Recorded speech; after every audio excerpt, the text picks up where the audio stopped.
Assalamualaikum warahmatullahi wabarakatuh. Untuk materi instrumentasi 1 hari ini adalah instrumen autoclave. Nah, ini gambarnya instrumen autoclave ada di slide ini. Nah, instrumen ini ada di lab mikrobiologi. Biasanya letaknya ini di pojokan yang macam-macam ya. Ada 2 instrumen autoclave yang di lab mikrobiologi itu, ada yang besar sama ada yang kecil. Instrumen ini mirip, prinsip kerjanya itu mirip sama kayak panci presto ya. Nah, dari kemarin kan instrumen yang ada di lab itu hampir sama kayak yang ada di rumah ya, dari oven, terus ini autoclave itu mirip sama panci presto. Cuma bedanya dia lebih canggih lagi karena di situ ada indikator untuk menunjukkan tekanan, pressure-nya berapa, seperti itu. Kemudian, apa sih instrumen autoclave? Nah, ini prinsip kerjanya instrumen autoclave yaitu untuk proses sterilisasi. Jadi untuk mensterilkan, untuk membunuh bakteri, biasanya orang awam nyebutnya gitu kan, untuk sterilisasi itu. Nah, proses sterilisasi menggunakan pemanasan secara basah, yaitu dengan menggunakan uap air bertekanan tinggi sebagai pensterilnya. Uap air dapat mengkoagulasi atau mendenaturasi protein penyusun tubuh dari mikroorganisme sehingga dapat digunakan untuk membunuh mikroba. Jadi proses sterilisasi menggunakan autoclave ini termasuk dalam sterilisasi basah karena di situ ada menggunakan atau memanfaatkan uap air sebagai pensterilnya ya, sebagai desinfektannya. Nah, seperti itu. Kemudian di sini uap air itu kan bisa terbentuk apabila ada air dipanaskan ya. Kemudian kalau di autoclave itu dia dikasih tekanan tinggi.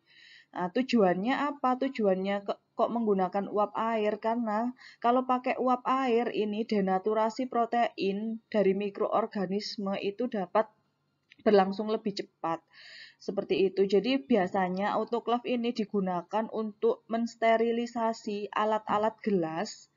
Ya, alat-alat gelas kemudian digunakan untuk destruksi atau killing bakteri. Jadi media-media yang mau dibuang itu biar tidak mencemari lingkungan, itu media-media yang sudah ditumbuhi bakteri tadi sebelum mau dibuang itu kan dia biar tidak mencemari lingkungan, dia harus disterilkan dulu. Nah, sterilisasi media dan alat-alat gelas bekasnya menumbuhkan bakteri itu pakai autoclave ini, pakai sterilisasi basah.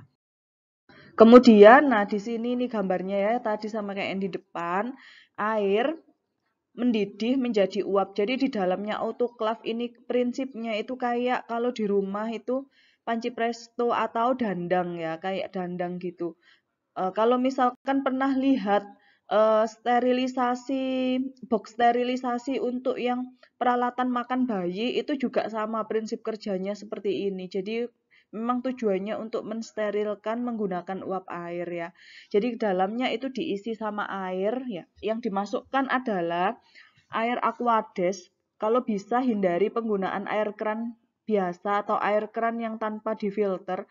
Karena apa? Karena takut di dalamnya itu akan terbentuk kerak. Kalau terbentuk kerak itu kan lama-lama kan akan menipis sehingga gampang bocor. Jadi diusahakan ke dalamnya autoclave itu diisi pakai aquades atau aquadem ya yang udah terfilter atau sudah terdestilasi, air yang udah didestilasi atau air yang sudah difiltrasi itu. Kemudian, nah pas dia dipanaskan ya pada suhu tinggi itu 121 derajat Celcius. Nah, itu kan dia air sudah dalam bentuk uap atau dalam wujud uap pada suhu 121 derajat Celcius. Nah, itu uap akan mendesak udara di autoclave sehingga tekanan udara naik. Nah, jadi di dalamnya itu autoclave ini makanya dia di situ ada murmurnya besar ya. Nah, itu untuk mengunci biar autoclave-nya itu tutupnya tidak lepas karena tekanannya itu tinggi. Nah, karena tekanannya tinggi, maka dia di samping-sampingnya itu dia dirapatkan ya, dirapatkan, dikunci dulu sebelum digunakan, biar dia tidak terlempar tutupnya karena di dalamnya tekanannya tinggi. Kemudian pada saat P dan T, P itu pressure, tekanan, dan T temperatur yang sesuai untuk proses sterilisasi, maka akan dimulai timernya, dia akan menghitung mundur. Jadi di autoclave ini selain ada indikator untuk menunjukkan pressure, tekanan, sama suhu, di situ juga ada timer. Jadi misalkan kalian mau membunuh bakteri yang yang sudah ditumbuhkan di media. Kemudian bakteri itu dia temperaturnya itu di set 121 derajat Celcius. Kemudian kalau udah di setting, biasanya setting P sama T itu di autoclave itu sudah otomatis ya. Kita tinggal setting timernya saja. Misalkan pengennya 30 menit. Nah, pas dipanaskan mula-mula kan dia uap airnya kan belum terbentuk. Pas pertengahan dia sudah mulai mendidih, itu kan dia mulai terbentuk uap. Kalau dia sudah mulai terbentuk uap ya, dalam keadaan gas kan, uap kan udara ya, dalam keadaan gas, itu kan dia memiliki tekanan. Nah, tekanannya otomatis dia akan naik sedikit demi sedikit. Pada saat suhu dan tekanan yang sesuai ya, yang awalnya tadi airnya naiknya itu bertahap temperaturnya. Nah, pas suhu 121 derajat Celcius, kemudian di dalam autoclave itu udaranya atau tekanan uap airnya itu sudah sesuai sama setting, maka timernya yang tadi kalian setting 30 menit, dia akan mulai menghitung mundur. Nah, menghitung mundur, jadi dari 30 sampai 0. Kalau sudah 0, nanti dia akan mati sendiri, otomatis dia akan off sendiri. Kemudian kalau sudah off, itu tekanannya dia akan turun dengan sendirinya. Ya, kalau sudah tekanannya sudah turun, kemudian udah agak dingin, itu baru boleh dibuka ininya penguncinya ini, mur-mur penguncinya ini. Seperti itu. Nah, ini dia autoclave ini digunakan untuk mensterilkan alat dan bahan dalam mikrobiologi menggunakan uap air jenuh bertekanan tinggi. Nah, kenapa di sini uap air jenuh namanya? Karena kan dia posisinya tertutup. Kalau posisinya tertutup berarti kalau di dalam sistem yang tertutup itu pas saat udara ini tidak bisa keluar. Nah, berarti udaranya kan tetap muter di dalam situ. Nah, lama-lama ini uap airnya kalau airnya dipanaskan lama-lama uapnya kan semakin banyak. Kalau semakin banyak, nah berarti lama-lama itu kan komposisi air sama komposisi uap kan semakin tinggi komposisi uapnya. Jadi di situ uapnya juga tidak bisa keluar dalam sistem tertutup. Jadi dia dinamakan uap air jenuh. Nah, itu bertekanan tinggi. Kalau uap air jenuh otomatis dia tekanannya tinggi dengan sendirinya ya, karena kan kalau yang mempengaruhi tekanan ya pressure itu kan kalau pelarut-pelarut dalam wujud gas. Kemudian pada tekanan dan suhu yang bisa digunakan, nah ini tekanan dan suhu yang bisa digunakan untuk autoclave itu pressure-nya yaitu 15 psi atau 1 atmosfer. Kemudian temperaturnya 121,5 derajat Celcius atau 250 derajat Fahrenheit hingga 650 derajat Celcius. Nah, biasanya yang umum digunakan itu 121 derajat Celcius. Itu. Kalau sampai 650 ini kalau untuk bakteri-bakteri yang termofilik, tahan panas. Nah, itu bisa dikillingnya atau didestruksinya, dihancurkannya itu pada suhu yang lebih tinggi daripada 121,5. Kemudian ini waktu sterilisasi untuk alat ya, waktu sterilisasi untuk alat itu 1 jam pada suhu 121 derajat Celcius. Tapi pada media ini adalah tempat tumbuhnya mikrobiologi kayak bakteri, kemudian jamur dan lain sebagainya. Nah, itu dia didestruksinya atau di autoclave-nya itu selama 20 sampai 40 menit. Tergantung pada volume media yang disterilkan. Jadi kalau semakin banyak media yang disterilkan sampai autoclave-nya penuh, nah itu berarti 40 menitan ya yang digunakan. Biasanya sih sekitar 30 menit rata-rata menggunakannya. Tapi kalau cuma beberapa petri dish saja yang mau disterilkan ya, media dalam beberapa petri dish yang mau disterilkan cukup 20 menit. Nah, ini sterilisasi media yang terlalu lama. Sterilisasi media yang terlalu lama dapat menyebabkan penguraian gula, degradasi vitamin dan asam amino, kemudian inaktivasi sitokinin, zeatin ribosida, kemudian perubahan pH yang berakibat pada depolimerisasi agar. Jadi kalau misalkan tadi kan untuk sterilisasi media dibatasi 20-40 menit. Biasanya itu menggunakan 30 menit untuk sterilisasi media.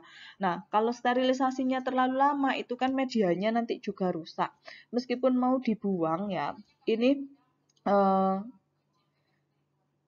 diusahakan kalau medianya itu kalau dia terdepolimerisasi, kemudian ada degradasi ya terlalu lama, itu agarnya kan akan terurai di dalam autoklaf. Nah, itu nanti kan takutnya mencampur ke dalam airnya. Jadi diusahakan tidak terlalu lama agar bakterinya mati, tapi medianya ini gampang diambilnya pas setelah pemanasan. Karena kalau media ini kan kebanyakan media padat ya. Media padat itu kan bentuknya kayak kita bikin agar-agar gitu. Kalau media padat ini, kalau dia sudah terdepolimerisasi ya, polimernya sudah pecah, itu kan dia akan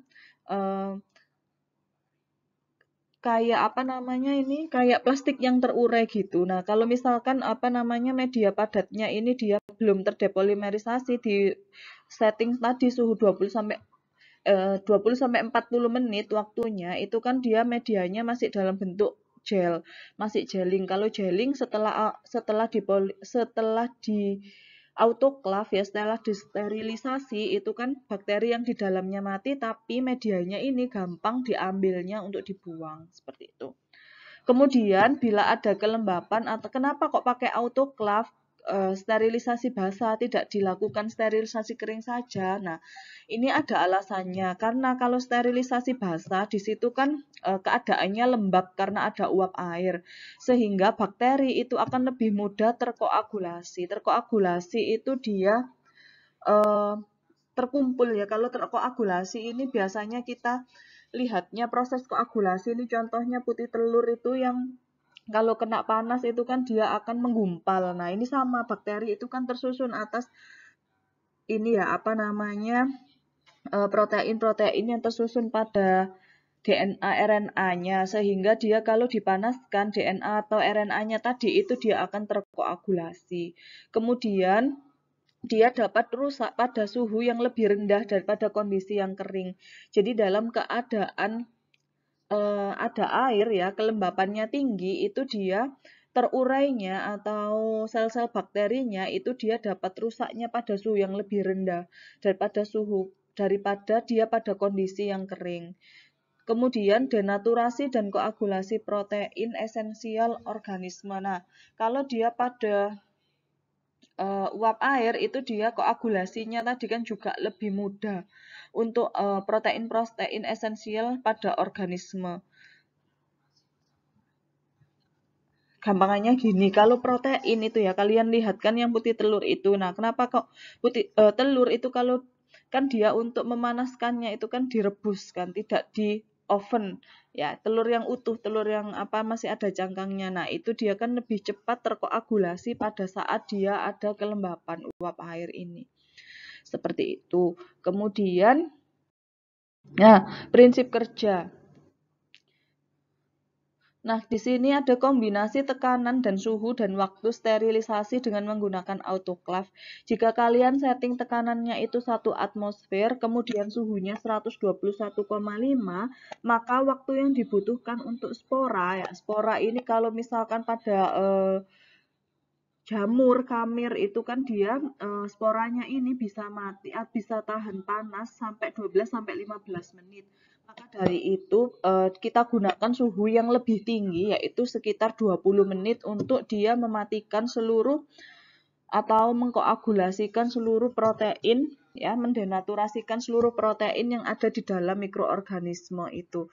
Jadi settingnya biasanya yang ini 1 derajat, 1 atmosfer, suhunya 121,5 selama selama 20-40 menit untuk bahan media-media ya. Kalau untuk peralatan gelas atau contohnya petri dish, kemudian apa namanya ini tabung reaksi ya, tabung reaksi yang digunakan untuk setelah digunakan untuk inokulasi bakteri itu dia dipanaskannya selama 1 jam. Setelah dicuci dipanaskan lagi selama 1 jam. Kemudian, nah aplikasinya autoclave adalah untuk sterilisasi basah. Umumnya digunakan untuk sterilisasi sediaan farmasi dan bahan-bahan lain yang tahan terhadap temperatur yang digunakan dan tahan terhadap penembusan uap air. Jadi gini, sterilisasi sediaan farmasi ini contohnya jamu. Nah, beberapa bahan alam ya, bahan organik di alam itu dia kan pada suhu tinggi itu dia akan mudah terdekomposisi atau terurai. Untuk itu, untuk mensterilisasi sediaan, contohnya tadi jamu, itu dilakukan menggunakan sterilisasi basah. Karena balik lagi tadi, kalau sterilisasi basah itu karena dia menggunakan tekanan tinggi, maka pada suhu yang lebih rendah itu dia sudah mikroorganismenya itu kan sudah mati seperti itu. Kalau misalkan pada sterilisasi kering itu kan dibutuhkan suhu yang lebih tinggi untuk mematikan mikroorganisme. Sedangkan pada suhu yang lebih tinggi ini di sisi lain, sisi aktif dari sediaan farmasi itu dia akan terdekomposisi. Maka kebanyakan sediaan farmasi ini untuk mensterilkan, jadi untuk memastikan jamunya itu tidak mengandung mikroorganisme itu setelah dikemas sebelum diedarkan itu harus dilakukan sterilisasi basah ini. Kemudian sterilisasi basah ini juga digunakan untuk larutan-larutan dengan pembawa air. Nah, larutan-larutan dengan pembawa air ini maksudnya untuk pelarut air. Jadi kalau jamu tadi kan dilarutkannya pasti di air kan ya, kayak jamu kunyit kayak gitu kan pasti dikasih air kan, bukan pelarut organik kan ya, karena kan mau dikonsumsi. Nah, ini untuk yang bahan-bahan dengan pelarut air itu boleh disterilisasi pakai autoclave, tapi untuk bahan-bahan dengan pelarut yang lain, misalkan kalian buat paracetamol ya, misalkan sediaan paracetamol yang dilarutkan di dalam eliksir ya, alkohol itu dia kan pelarutnya alkohol. Kalau dalam pelarut alkohol itu kan suhunya kan lebih rendah. Nah, kalau suhunya lebih rendah lebih baik dihindari untuk sterilisasi basah ini karena suhunya kalau sterilisasi basah kan tadi 121 derajat Celcius, sedangkan pelarut organik itu kan suhunya tidak lebih dari 100. Kebanyakan yang pelarut-pelarut organik itu titik didihnya itu dia di bawah 100, alkohol aja 70. Sehingga kalau misalkan tetap disterilisasi pakai ini, maka dikhawatirkan kan tutupnya yang si alkoholnya tadi itu, si larutan yang pelarutnya alkohol itu dia akan terlepas seperti itu. Kemudian sterilisasi basah ini juga digunakan untuk alat-alat gelas, tapi kebanyakan alat-alat gelas ini disterilisasinya pakai sterilisasi kering di oven gitu. Kemudian untuk pembalut, untuk bedah, kemudian penutup karet, destruksi media mikrobiologi, ini ya aplikasinya autoclave. Jadi pembalut untuk bedah ini contohnya kayak wound dressing ya. Wound dressing itu yang untuk penutup luka pada bedah. Nah, itu sebelum diaplikasikan kalian kan pernah lihat ini ya, kasa steril,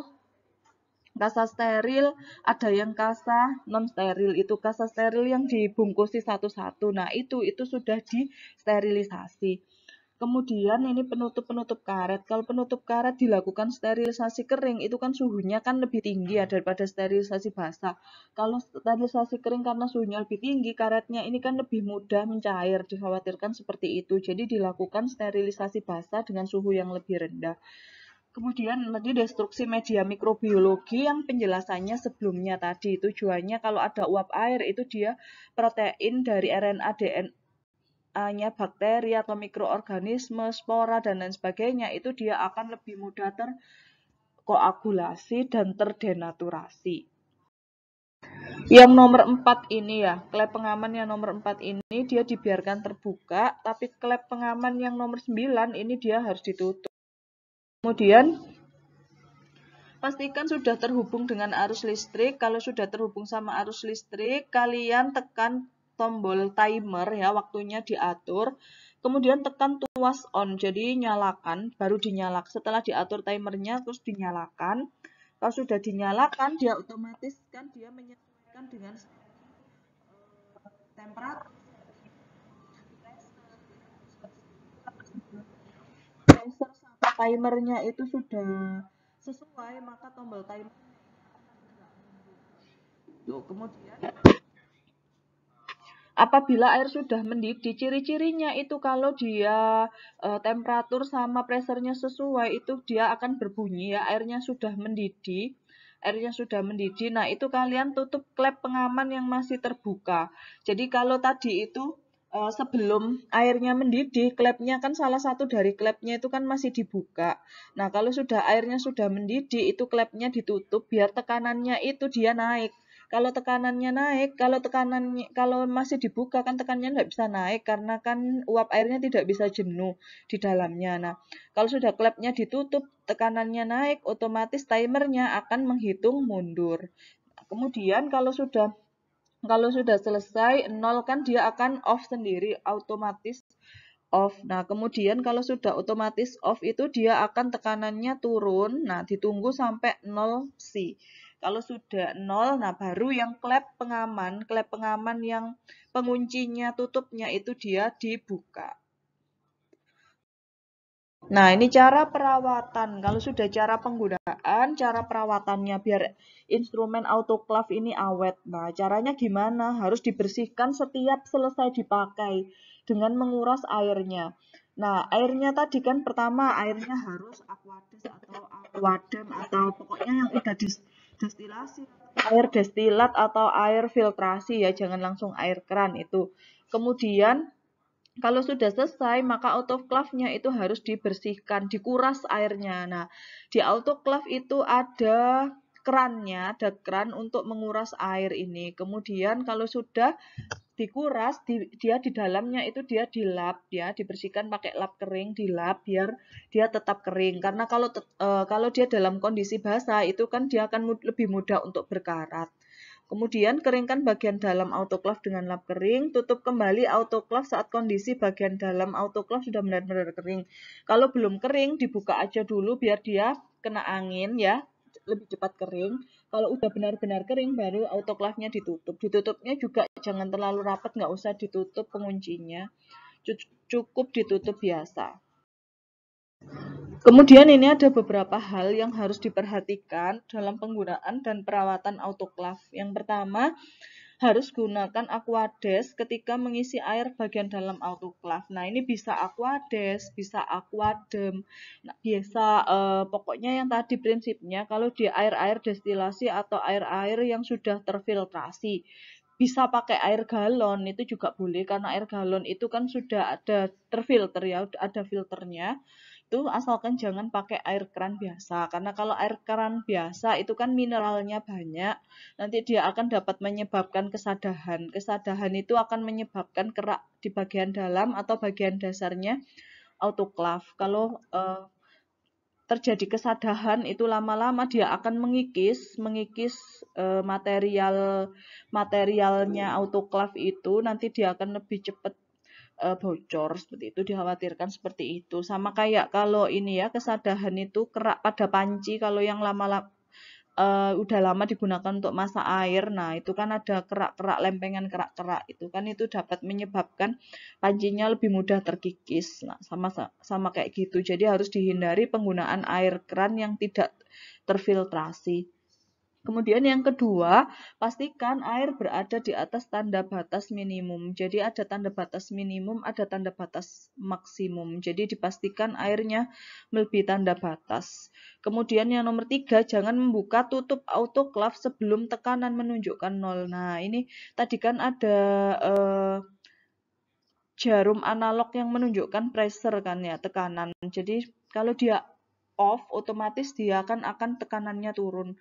Pastikan kalau dia belum 0 ya, jangan dibuka klem yang untuk mengunci tadi, mengunci penutupnya. Karena kan bahaya ya, kalau tekanan tinggi dibuka itu kan bisa terlempar ke atas. Seperti itu. Jadi hati-hati saat menggunakan autoclave. Kemudian kalibrasi autoclave. Nah, kalibrasi yang tadi di autoclave itu ada apa saja? Ada pressure, ada tekanan, ada timer. Nah, kalau ada komponen-komponen yang menunjukkan skala-skala tersebut. Nah, berarti itu kan harus dikalibrasi kalau telah digunakan dalam waktu yang lama. Nah, sehingga dia untuk kalibrasinya berarti kalian bisa melakukan kalibrasi timer, kemudian kalibrasi temperatur sama kalibrasi tekanan. Nah, kalibrasi autoclave itu langkah-langkahnya dapat dilakukan dengan cara yang pertama ada indikator tipnya, ada indikator tip atau isolasi namanya ya, indikator yang bentuknya isolasi yang secara melingkar pada kemasan yang akan disterilisasi. Kemudian pada autoclave yang besar, kemasan diletakkan pada bagian atas dan bagian bawah autoclave. Atur suhu, waktu, dan tekanan. Kemudian dihidupkan autoclave. Setelah selesai, baca indikator tip dengan melihat perubahan warna yang terjadi pada garis-garis diagonal. Bila proses sterilisasi berjalan dengan baik, garis-garis diagonal berubah warna dari putih menjadi coklat kehitam-hitaman. Nah, ini selain kalibrasi suhu, kalibrasi waktu, sama kalibrasi tekanan, dia juga harus dikalibrasi performanya. Dia masih efektif nggak dalam melakukan sterilisasi instrumen tersebut. Kalau misalkan dia tidak efektif dalam melakukan sterilisasi, maka dia dapat ditunjukkan oleh indikator tipnya ya. Indikator tip ini tadi dia akan kalau dia sterilisasinya baik, berubah warna dari putih menjadi coklat kehitaman. Kalau dia tidak berubah warna ya atau berubah warnanya tidak sesuai dengan yang seharusnya, maka harus dilakukan kalibrasi suhu, waktu, dan tekanan ini. Jadi indikator ini digunakan untuk melihat performanya dulu. Kalau performanya buruk, baru dia dilakukan kalibrasi. Tapi kalau performanya masih baik, maka suhu, waktu, dan tekanan ini tidak perlu atau belum perlu dilakukan kalibrasi. Kemudian, kalibrasi autoclave juga dapat digunakan mikroba penguji yang bersifat termofilik dan memiliki endospora, yaitu Bacillus Stero-thermophilus ya dalam bentuk spora strip. Jadi ada namanya kertas spora ya, kertas spora strip. Jadi sporanya itu dia diimobilisasi dalam tape atau di dalam strip ya, dalam isolasi ya. Kalau ini isolasi gitu, karena diisolasi ya, diimobilisasi itu sama kayak diisolasi. Jadi dia didiamkan di situ, kemudian dia dimasukkan dalam autoclave dan disterilkan. Nah, kalau sudah dia tadi sporanya itu ditumbuhkan pada media. Jika medianya itu bening, nah berarti kan sporanya tadi mati kan pas selama sterilisasi. Maka dia autoclave-nya tidak perlu dilakukan kalibrasi. Tapi kalau spora strip yang dimasukkan tadi terus habis gitu ditumbuhkan pada media, medianya itu dia jadi keruh atau tumbuh mikrobanya tumbuh, maka dari itu kan proses sterilisasi strip tadi kan tidak berlangsung dengan baik sehingga autoclave-nya harus dikalibrasi. Nah, terima kasih untuk materi autoclave hari ini sampai sini. Apabila ada yang mau ditanyakan, silahkan ditanyakan di grup WhatsApp. Terima kasih atas perhatiannya. Kurang lebihnya mohon maaf. Akhir kata, Assalamualaikum warahmatullahi wabarakatuh.